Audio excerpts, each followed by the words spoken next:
அவங்க வந்து பார்த்தீங்கன்னா பஞ்சயாய் பராரியான்னு சொல்லுவோம் பாருங்க. அவ்வளவு வறுமையோடு போராடக்கூடிய அந்த ஏழைகளை பார்த்தாலே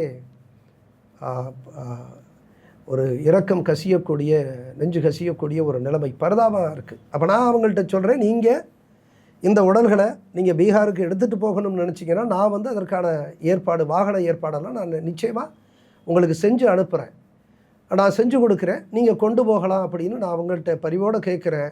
அவங்க ஐயா வேண்டாம் ஐயா, இதை நாங்கள் இவ்வளோ தூரம் கொண்டு போய் நாங்கள் அங்கே போய் இறுதி சடங்கு செய்கிறதுக்கு ஒன்று இல்லையா, நாங்கள் ஏழை இல்லை, காசு இல்லை அங்கே, அது ஒரு ஏழைகளினுடைய உயிரினுடைய மதிப்பு அப்படியாகத்தான் கருதப்படக்கூடிய சூழல். வறுமையினுடைய அந்த உச்சத்தில் இருக்கக்கூடிய மக்களை நம்ம என்ன சொல்கிறது அப்படிங்கிற மாதிரியான ஒரு நிலை இருக்குது.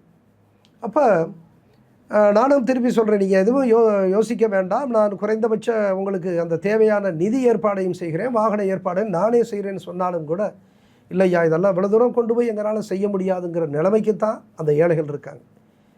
உடனே நான் என்ன பண்ணுறேன், அவங்கள வச்சுட்டு அவங்கள கொண்டு போய் நான் எல்லா இந்த 17-18 உடல்களையும் நம்ம நாமக்கல்லில் இருக்கக்கூடிய அந்த நகராட்சி சுடுகாட்டில் மொத்தமாக தகனம் செய்வதற்கு நான் ஏற்பாடு செய்கிறேன். எப்படி சார், என்ன மாதிரி ஏற்பாடு?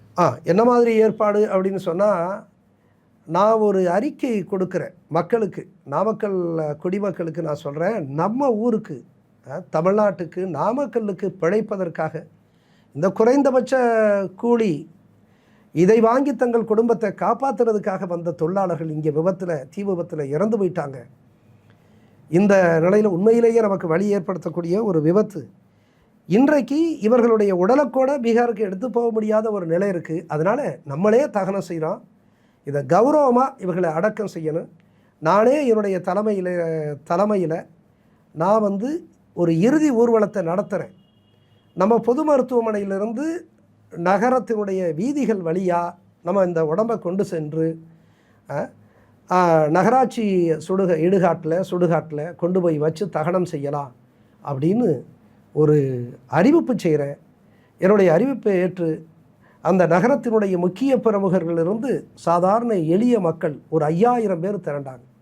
இந்த 5000 பேரை கொண்டு போய் அவங்க அந்த ஒரு ஊர்வலத்தை, இறுதி ஊர்வலத்தை என்னுடைய தலைமையிலேயே நான் நடத்தி அந்த நகரத்தினுடைய வீதிகளின் ஊடாக கொண்டு சென்று அந்த மக்கள் உணர்கின்ற வகையில் ஒரு கண்ணீரஞ்சலியாக, ஒரு உணர்வுபூர்வமான கண்ணீரஞ்சலியாக செலுத்தக்கூடிய அளவிற்கு கொண்டு போய் அந்த சுடுகாட்டில்